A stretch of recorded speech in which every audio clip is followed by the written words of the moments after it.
cœur. Nous sommes de retour avec une autre lecture humble du livre des esprits, un livre écrit par Allan Kardec par les esprits. Aujourd'hui, nous allons réfléchir à la question suivante. Que faisons-nous quand nous dormons?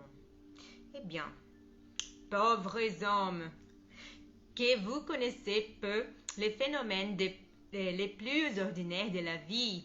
Vous croyez être bien savants et les choses les plus vulgaires vous embarrassent. À cette question de tous les enfants, qu'est-ce que nous faisons quand nous dormons? Qu'est-ce que c'est que le rêve? Vous restez interdit. Le sommeil délivre en partie l'âme du corps. Quand on dort, on est momentanément dans l'état où l'on se trouve d'une manière fixe après la mort. Les esprits qui sont tôt dégagés de la matière à leur mort ont des sommeils intelligents.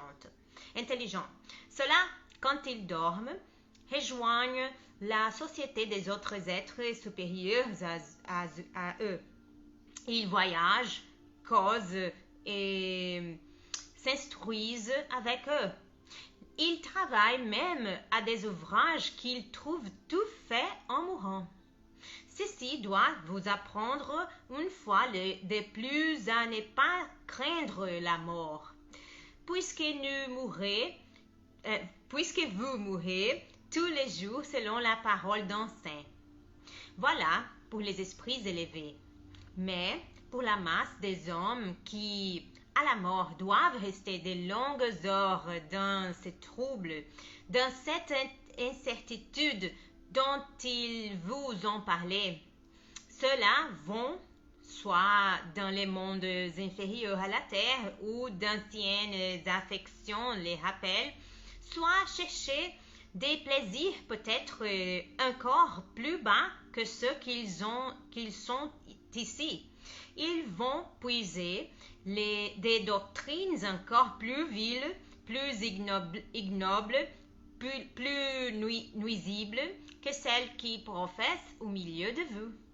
Et ce qui engendre la sympathie sur la terre n'est pas autre chose que ces faits qu'on se sent ou réveille, rapprochés par les cœurs de ceux avec qui on vient de passer 8 à 9 heures de bonheur ou de plaisir.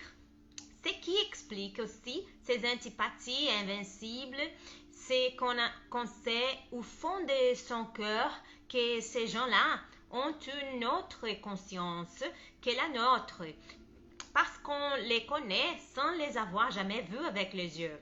C'est encore ce qui explique l'indifférence, puisqu'on ne tient pas à faire de nouveaux amis, lorsqu'on sait qu'on en a d'autres qui nous aiment et nous chérissent.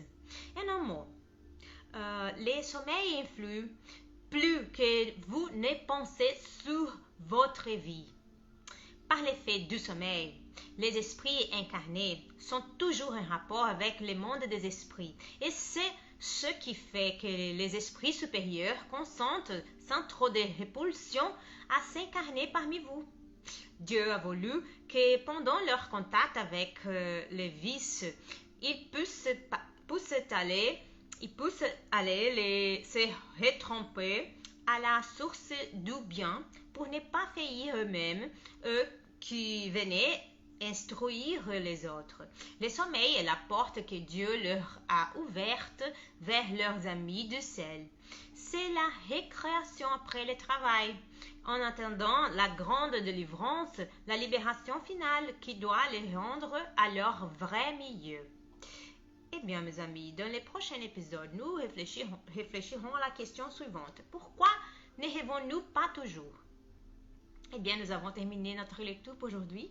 J'espère que vous l'avez apprécié autant que moi. Que Dieu vous bénisse tous. Bisous.